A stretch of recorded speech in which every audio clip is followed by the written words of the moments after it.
ito na ang isa sa ating pag-uusapan na may init na isyu. Kaya nga tama yung sinasabi ng iba at sinasabi ng inyong lingkod na ang talagang politika ay negosyo, mga kababayan. Naniniwala ba kayo na ang politika ay negosyo? Oh no! Dahil maraming mga politiko ngayon ay nagpapakamatay sila sa politika, manatili lamang sa pwesto. Ano ang sabi ni Mayor Vico Sotto? Mayaman ka nga, makapangyarihan ka nga, pero may inapi ka naman. Di ba? Napakatinding masakit na salita yan mula kay Mayor Vico Sotto.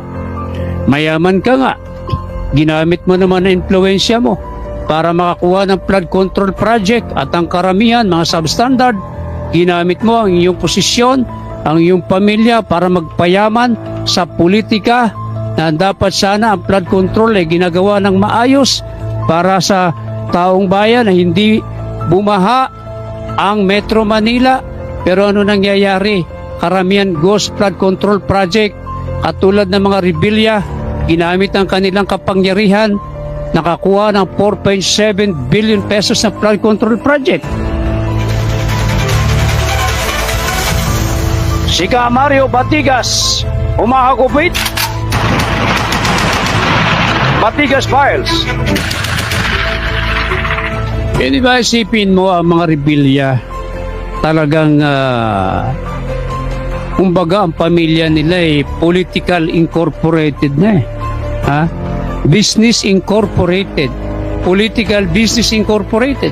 Magmula sa tatay, senador, magmula sa nanay, congresswoman, kung hindi congresswoman, mayor. Kapatid, Strike Rebilla, mayor ng Bacoor City. Julio Rebilla, congressman. Yung isa pa, yung kalbo, Agimat Partilis, congressman. Ay mabigat na ito, mga kababayan, no? Armando Gulinaw, ang posisyon na gamit para maimpluwensyahan ang mga opisyal ng DPWH. Nakakahingi ng flood control project, mga kababayan. At itong pamilya na ito ay sila rin yung mga kontraktor, di ba? Kung tawagin mga kontraktor, sinatongtor, di ba? Pag senador, sinatongtor. Pag congressman, kung traktor. Grabe. Oh no! Isipin mo yan, 4.7 billion. At itong mapapanood ninyo, ang kumpanya ay pag-aari din ng mga rebelliya. Kapatid din ni Bong Rebilla, si Andrea Bautista, mga kababayan, ang may-ari ng may-ari ng construction firm, mga kababayan. Di ba? Kaya nga, yung mga ganitong klaseng mga politiko, ibabalik pa ba natin sila sa pwesto na nagpapayaman lamang? Kasi alam nyo, kung walang korap na politiko, mayaman ang Pilipinas. Diba? Ang budget natin, taon-taon, 6.3 trillion. Laging 6 trillion, taon-taon. Pinabudgetan mga flood control project, mga kalsada. Pero nangyayari, mga congressman, ginagamit ng kanilang kapangyarihan para kausapin ng DPWH Secretary, District Engineer, Regional Director ng DPWH para makakupo ng kontrata. Kung inyong natatandaan, hindi pa nasisibak si Manuel Bunuan, ang DPWH Secretary. Nakita natin dyan sa Kongreso, may nag-post na congressman na taga Bulacan. Abay, nakaupo doon si Manuel Bunuan sa isang upuan. Yung mga congressman nakapila. Yung isang congressman nag-selfie, nakita ko. Ngayon ang background niya, mga congressman din na nakapila papunta kay Bunuan. Ang ibig sabihin nito, nagbabargaining na naman sila doon.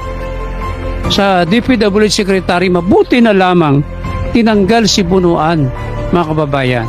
At ngayon, wala nang pumipila kay Secretary Bisdiso ng DPWH kasi alam nila mahigpit. Itong matandang si Manuel Bunuan, iaanga-anga pumipila yung mga congressman, mauto na naman siya para makakuha na naman ng flood control project.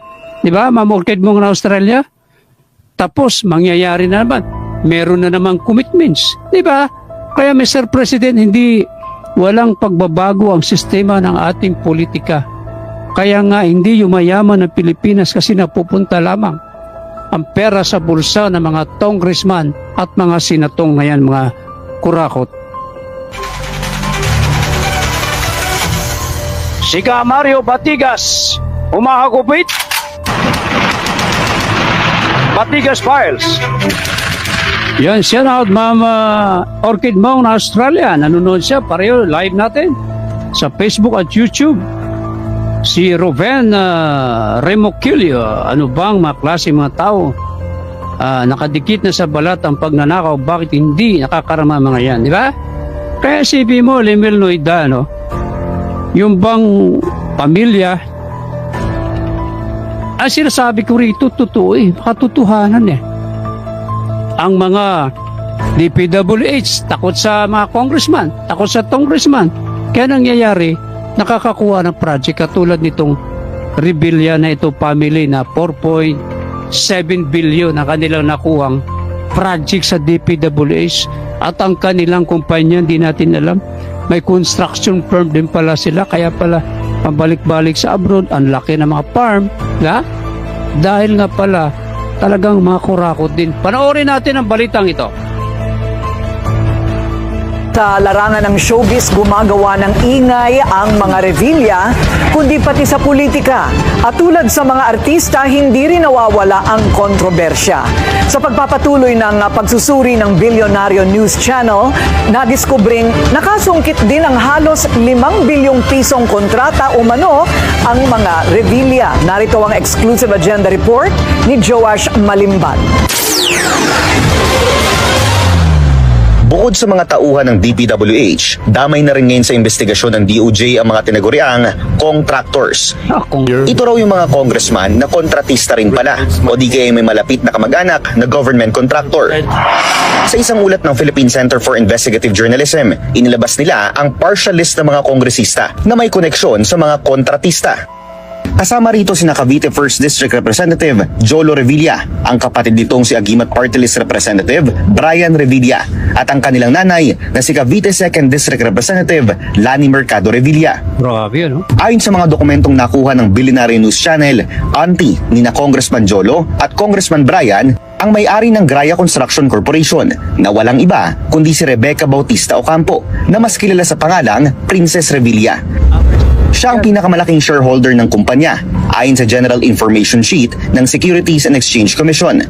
Kapatid ni Princess si dating Senador Bong Revilla na kamakailan lang ay lumutang din ng pangalan sa mga dawit sa flood control scandal. Isang bagay na mariing itinanggi ng dating senador. Sometime in the year 2024, Senator Revilla and I met where I gave him a list of projects given to me by Engineer Alcantara. Senator Revilla asked for a commitment, which I suggested. Then he approved at 25% of the total amount of. Then he approved at 25% of the total amount of the projects indicated in the list here to attach as Annex C. Isa pa sa kanilang mga kapatid, si longtime Bacoor City Mayor Strike Revilla. Mula 2007 hanggang sa kasalukuyan, hindi na nawala sa kanilang pamilya ang posisyong alkalde ng Bacoor. Ang ikalawang distrito naman ng Cavite, hawak na rin ng pamilyang Revilla mula 2010. Sa aming pagsusuri, naka-corner ng 64 projects ang Graya Construction mula 2016 hanggang 2025. Lahat ito matatagpuan sa Cavite at aabot ang halaga sa mahigit 4.7 billion pesos. Kabilang dyan ang halos 20 flood control projects mula 2022 sa Bacoor, ayon sa sumbong sa Pangulo website. Ayon kay Justice Secretary Jesus Crispin Remulla, gumugulong na ang investigasyon sa mahigit 60 contractors sa 20th Congress. Na bukod sa lalabag sa patong-patong na batas kaugnay ng conflict of interest, ay posibleng dawit din daw sa mga maanomaliang flood control projects. Sinubukan ng Bilyonaryo News Channel na kunin ang panig ng pamilyang Revilla, pero hindi pa sila sumasagot sa aming mga mensahe. Para sa agenda. Okay, mga kababayan, no? Graya Construction. Pag-aari ni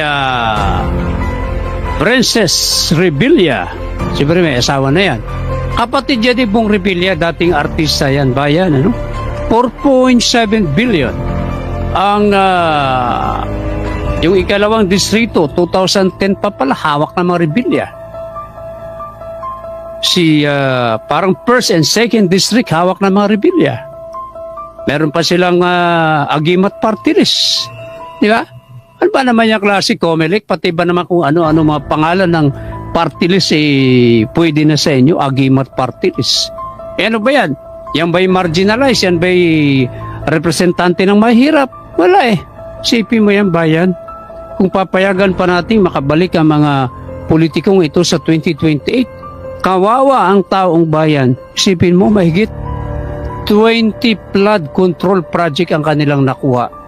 Bukod pa sa mga iba pang mga proyekto na umaabot sa 4.7 billion.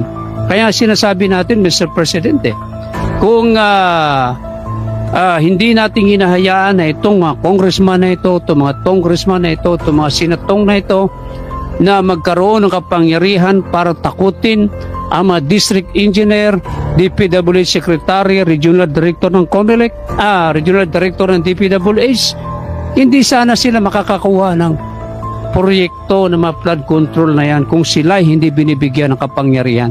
Kaya tuloy nagkakamal ng pera ang mga ito, mga Mr. President, baguhin na po natin ang sistema.